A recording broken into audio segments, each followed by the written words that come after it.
डासांचा डंख वाढला. डेंग्यू चिकनगुनियाने कोल्हापूर जिल्ह्याची चिंता वाढली. गावागावात डेंग्यूचा शिरकाव. राधानगरीतही रुग्ण आढळला. पावसाळा सुरू होताच डासांचा वाढलेला उपद्रव आता आजारांच्या रूपाने समोर येऊ लागला आहे. जिल्ह्यात डेंग्यू आणि चिकनगुनियाचे रुग्ण आढळत असल्याने आरोग्य यंत्रणेसमोर पुन्हा आव्हान उभे राहिले आहे. 12 ऑगस्टपर्यंतच्या नोंदीनुसार डेंग्यूसाठी 454 रक्तजल नमुने तपासण्यात आले असून त्यापैकी 24 जणांचे अहवाल पॉझिटिव्ह आले आहेत. यामध्ये ग्रामीण भागातील 18 रुग्णांचा समावेश आहे. गावाकडेही डेंग्यूची वाटचाल. डेंग्यूचा विळखा शहरापुरता मर्यादित राहिलेला नाही.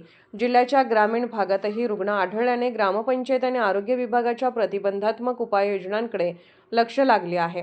राधानगरी तालुक्यातील राशिवडे येथेही डेंग्यूचा रुग्ण नोंदवला गेला आहे. चिकनगुनियाची ही साथ. चिकनगुनियानेही जिल्ह्यात हातपाय पसरण्यास सुरुवात केली आहे. आतापर्यंत 187 रक्तजल नमुने तपासण्यात आले असून 45 जणांना चिकनगुनियाची लागण झाल्याचे निष्पन्न झाले आहे. यातील 18 रुग्ण ग्रामीण भागातील आहेत. पावसामुळे ठिकठिकाणी साचणारे पाणी, त्यातून होणारे डासांची पैदास आणि त्याकडे होणारे दुर्लक्ष यामुळे आजारांचा धोका वाढण्याची शक्यता आहे. त्यामुळे गावोगावी साचलेल्या पाण्याचा निचरा, स्वच्छता आणि डास प्रतिबंधक उपाययोजनांना गती देण्याची गरज निर्माण झाली आहे. कोल्हापूरहून दर्पण न्यूजसाठी अनिल पाटील. निर्भीड बेधडक बातमीसाठी दर्पण न्यूज चॅनलला लाईक करा, शेअर करा, सबस्क्राईब करा. मुख्य संपादक अभिजित रांजणे, दर्पण न्यूज.